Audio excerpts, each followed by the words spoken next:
Chapter 7. How Little John Lived at the Sheriff's. Thus Little John entered into the sheriff's service, and found the life he led there easy enough, for the sheriff made him his right-hand man, and held him in great favor. He sat nigh the sheriff at meat, and he ran beside his horse when he went a-hunting, so that, when with hunting a-hawking a little, and eating rich dishes, and drinking good sack, and sleeping until late hours in the morning, he grew as fat as a stall-fed ox. Thus things floated easily along with the tide, until one day, when the sheriff went a-hunting, there happened that which broke the smooth surface of things. This morning the sheriff and many of his men set forth to meet certain lords to go a-hunting. He looked all about him for his good man Reynold Greenleaf, but not finding him was vexed, for he wished to show Little John's skill to his noble friends. As for Little John, he lay abed, snoring lustily till the sun was high in the heavens.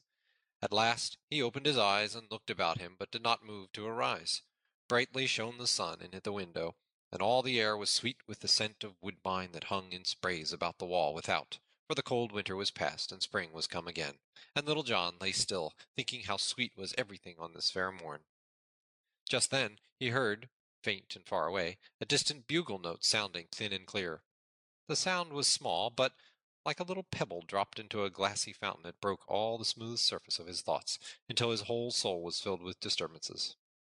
His spirit seemed to awaken from its sluggishness, and his memory brought back to him all the merry greenwood life, how the birds were singing blithely there this bright morning, and how his loved companions and friends were feasting and making merry, or perhaps talking of him with sober speech. For when he first entered the sheriff's service, he did so in jest, but the hearthstone was warm during the winter, and the fare was full, and so he had abided, putting off from day to day his going back to Sherwood until 6 long months had passed. But now he thought of his good master, and of Will Stuteley, whom he loved better than anyone in all the world, and of young David of Doncaster, whom he had trained so well in all manly sports, till there came over his heart a great and bitter longing for them all, so that his eyes filled with tears, and then he said aloud, "Here I grow fat like a stall-fed ox, and all my manliness departeth from me, while I became a sluggard and dolt. But I will arise me, and go back to mine own dear friends once more, and never will I leave them again, till life doth leave my lips." So saying, he leapt from his bed, for he hated his sluggishness now. When he came downstairs, he saw the steward standing near the pantry door, a great fat man with a huge bundle of keys hanging to his girdle. Then Little John said, "Ho, master steward, a hungry man am I, for naught do I have had all this blessed morn. Therefore give me to eat." Then the steward looked grimly at him, and rattled the keys in his girdle, for he hated Little John, because he had found favor with the sheriff. "So, Master Reynold Greenleaf, thou art a hungered, art thou?" quoth he. "But, fair youth, if thou livest long enough, thou wilt find that he who getteth overmuch sleep for an idle head goeth with an empty stomach. For what saith the old saw, Master Greenleaf, is it not? The late fowl findeth but ill faring." "Now, thou great purse of fat," cried Little John, "I ask thee not for fool's wisdom, but for bread and meat. Who art thou, that thou shouldest deny me to eat? By St. Dunstan, thou hadst best tell me where my breakfast is, if thou wouldst save broken bones." "Thy breakfast, Master Fireblaze, is in the pantry," answered the steward. "Then fetch it hither," cried Little John, who waxed angry by this time. "Go thou and fetch it thine own self," quoth the steward. "Am I thy slave to fetch and carry for thee?" "I say, go thou, bring it to me." "I say, go thou fetch it for thyself." "Ah, marry, that will I right quickly," quoth Little John in a rage, and so saying he strode to the pantry and tried to open the door, but found it locked, whereat the steward laughed and rattled his keys. Then the wrath of Little John boiled over, and lifting his clenched fist, he smote the pantry door, bursting out 3 panels, and making so large an opening that he could easily stoop and walk through it. When the steward saw what was done, he waxed mad with rage, and as Little John stooped to look within the pantry, he seized him from behind by the nape of the neck, pinching him sorely, and smiting him over the head with his keys till the yeoman's ears rang again. At this, Little John turned upon the steward, and smote him such a buffet that the fat man fell to the floor, and lay there as though he would never move again. "There," quoth Little John, "think well of that stroke, and never keep a good breakfast from a hungry man again." So saying, he crept into the pantry and looked about him to see if he could find something to appease his hunger. He saw a great venison pasty and 2 roasted capons, beside which was a platter of plover's eggs. Moreover, there was a flask of sack and one of canary, a sweet sight to a hungry man. These he took down from the shelves and placed upon a sideboard, and prepared to make himself merry.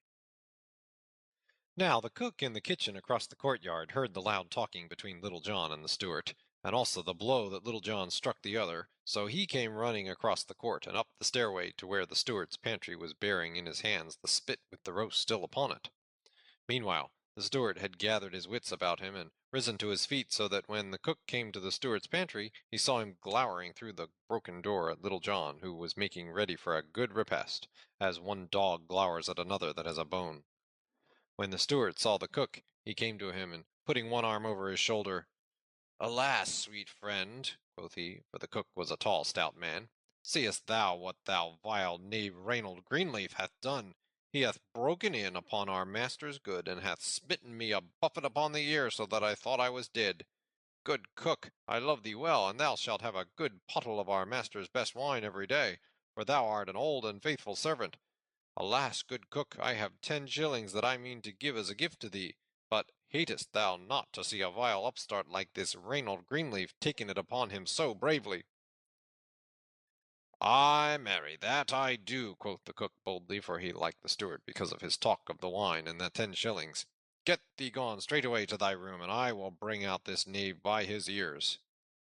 So saying, he laid aside his spit, drew the sword that hung by his side, whereupon the steward left as quickly as he could, for he hated the sight of naked steel.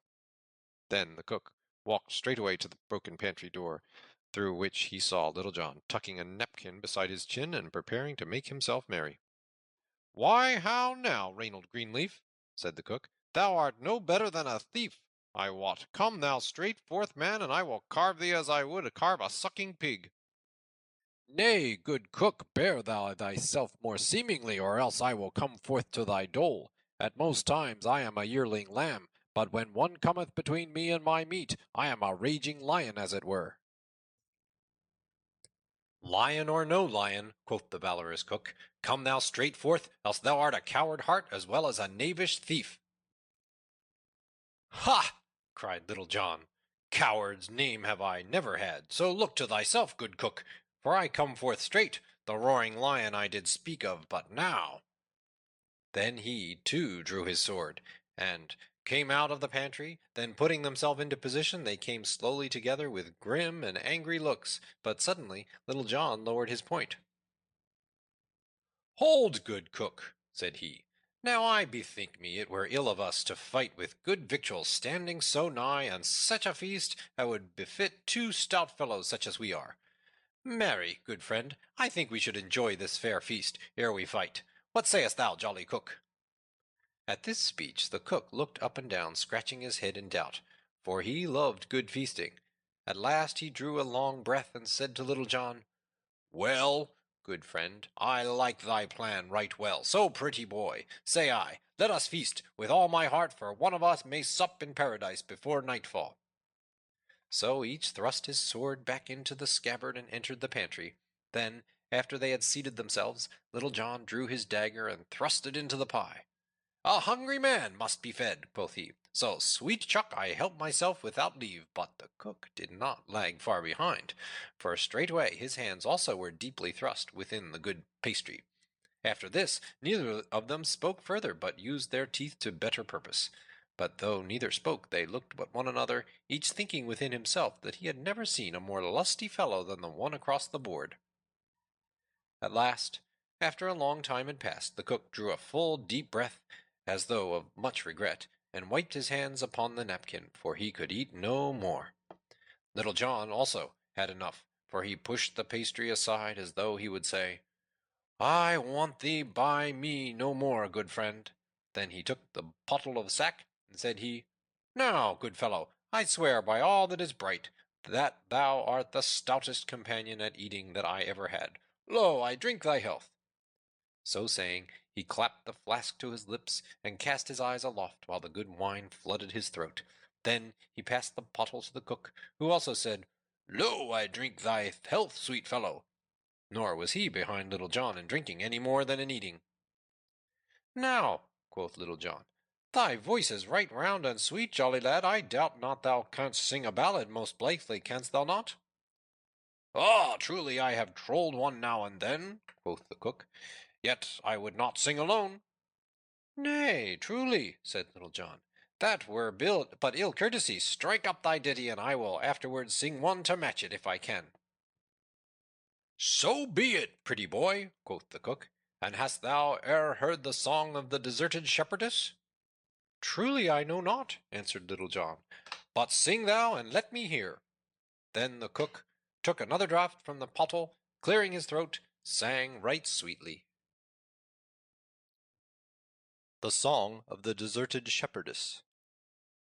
In Lenten time, when leaves wax green, and pretty birds begin to mate, when lark-cloth sing and thrush I ween, and stock-dove cooeth soon and late, fair Phyllis sat beside a stone, and thus I heard her make her moan.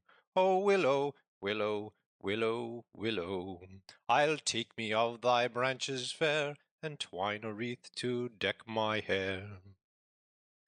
The thrush hath taken him a she, the robin too, and eke the dove. My robin hath deserted me, and left me for another love. So here by brookside all alone, I sit me down and make my moan. "O willow, willow, willow, willow, I'll take me of thy branches fair, and twine a wreath to deck my hair." But ne'er came herring from the sea, but good as he were in the tide. Young Caridon come o'er the lea, and sat him Phyllis down beside. So presently she changed her tone, and 'gan to cease her from her moan. "O willow, willow, willow, willow, thou mayst and keep thy garlands fair, and want them not to deck my hair." "Now, by my faith," cried Little John, "that saying is a right good song, and hath truth in it also." "Glad am I thou likest it, sweet lad," said the cook. "Now sing thou one also, for ne'er should a man be merry alone, or sing it list not." "Then I will sing thee a song of a right good knight of Arthur's court, and how he cured his heart's wound without running upon the dart again, as did thy Phyllis, for I wot she did but curve one smart by giving herself another. So list thou while I sing." The Good Knight and His Love. When Arthur King did rule this land, a goodly king was he, and had he of stout knights a band of merry company. Among them all, both great and small, a good stout knight was there, a lusty child and eke a tall, that loved a lady fair. But naught would she to do with he, but turned her face away. So gat he gone to far country, and left that lady gay. There all alone he made his moan, and eke did sob and sigh, and weep till it would move a stone, and he was like to die. But still his heart did feel the smart, and eke the dire distress, and rather grew his pain more sharp, as grew his body less. Then gat he back where was good snack and merry company, and soon did cease to cry alack, when blithe and gay was he. From which I hold and feel full bold to say, and eke believe, that gin the belly go not cold, the heart will cease to grieve. "Now, by my faith," cried the cook as he rattled the pottle against the sideboard, "I like that same song hugely, and eke the motive of it, which lieth like a sweet kernel in a hazelnut." "Now thou art a man of shrewd opinions," quoth Little John, "and I love thee truly as thou wert my brother." "And I love thee too, but the day draweth on, and I have my cooking to do ere on our master cometh home, so let us go and settle this brave fight we have in hand." "Ah, marry," quoth Little John, "and that right speedily. Never have I been more laggard in fighting than in eating and drinking. So come thou straight forth into the passageway, where there is a good room to swing a sword, and I will try to serve thee." Then they both stepped forth into the broad passage that led to the steward's pantry, where each man drew his sword again, and without more ado fell upon the other as though he would hew his fellow limb from limb. Then their swords clashed upon one another with great din, and sparks flew from each other blow in showers. So they fought up and down the hall for an hour and more, neither striking the other a blow, though they strove their best to do so, for both were skilful at the fence. So nothing came at all their labor. Ever and anon they rested, panting, then after getting their wind at it, they would go again more fiercely than ever. At last Little John cried aloud, "Hold, good cook!" whereupon each rested upon his sword, panting. "Now will I make my vow," quoth Little John. "Thou art the very best swordsman that ever mine eyes beheld. Truly I had thought to carve thee ere now." "And I had thought to do the same by thee," quoth the cook, "but I have missed the mark somehow." "Now I have been thinking within myself," quoth Little John, "what we are fighting for, but albeit I do not rightly know." "Why, no more do I," said the cook. "I bear no love for that Percy Stewart, but I thought that we had engaged to fight with one another, and that it must be done." "Now," quoth Little John, "it doth seem to me that instead of striving to cut one another's throats, it were better for us to be boon companions. What sayest thou, jolly cook? Wilt thou go with me to Sherwood Forest and join with Robin Hood's band? Thou shalt live a merry life within the woodlands, and 70 good companions shalt thou have, one of whom is mine own self. Thou shalt have 3 suits of Lincoln green each year, and 40 marks in pay." "Now thou art a man after mine own heart," cried the cook right heartily, "and as thou speakest of it, that is the very service for me. I will go with thee, and that rightly gladly. Give me thy palm, sweet fellow, and I will be thine own companion from henceforth.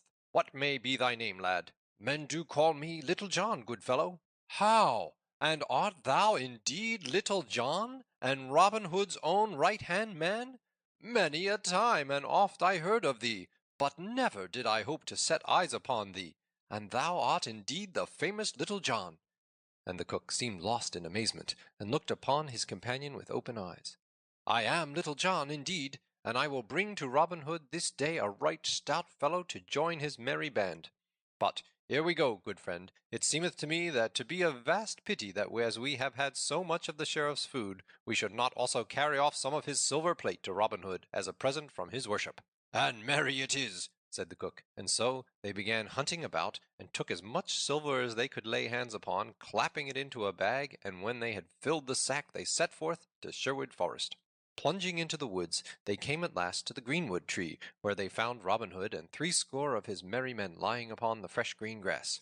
When Robin and his men saw who it was that came, they leapt to their feet. "Now welcome," cried Robin Hood. "Now welcome, Little John, for long hath it been since we have heard from thee. Thou we all knew that thou hast joined the sheriff's service, and how hast thou fared all these long days?"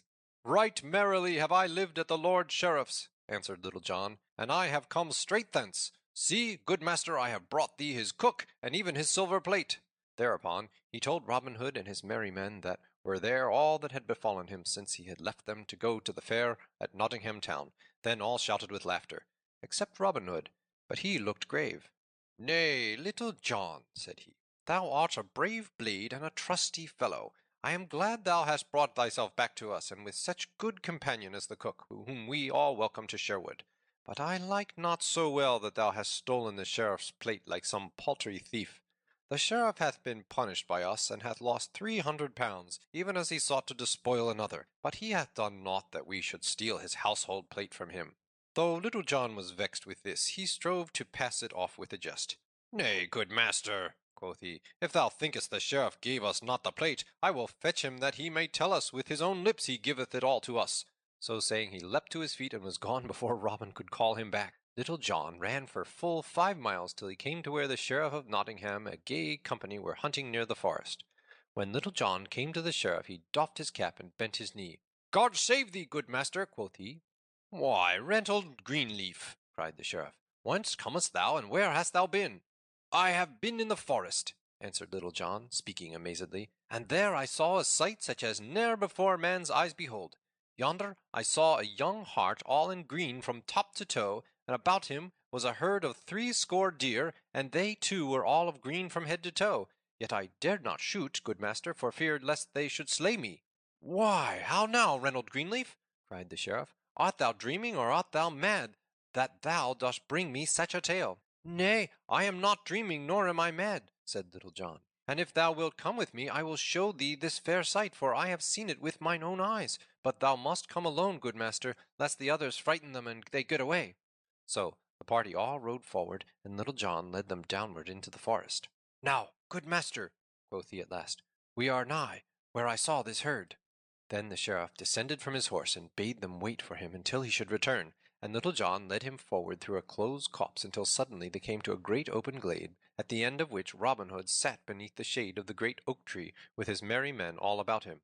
"See, good master sheriff," quoth Little John, "yonder is the hart of which I spake to thee." At this the sheriff turned to Little John and said bitterly, "Long ago I thought I remembered thy face, but now I know thee. Woe betide thee, Little John, for thou hast betrayed me to this day." In the meantime Robin Hood had come to them. "Now welcome, Master Sheriff," said he. "Hast thou come today to take another feast with me?" "Nay, heaven forbid," said the sheriff in tones of deep earnest. "I care for no feast, and have no hunger today." "Ah, nevertheless," quoth Robin, "if thou hast no hunger, maybe thou hast thirst, and well I know thou wilt take a cup of sack with me. But I am grieved that thou wilt not feast with me, for thou couldst have victuals to be liking, for there stands thy cook." Then they led the sheriff willy-nilly to the seat he knew so well beneath the greenwood tree. "Ho, lads!" cried Robin. "Fill our good friend the sheriff a right brimming cup of sack, and fetch it hither, for he is faint and weary." Then one of the band brought the sheriff a cup of sack, bowing low as he handed it to him. But the sheriff could not touch the wine, for he saw it served in his own silver flagons, on one of his own silver plates. "How now?" quoth Robin. "Dost thou not like our new silver service? We have gotten a bag of it this day." So saying, he held up the sack of silver that Little John and the cook had brought with him. Then the sheriff's heart was bitter within him, but not daring to say anything, he only gazed upon the ground. Robin looked keenly at him for a time before he spoke again.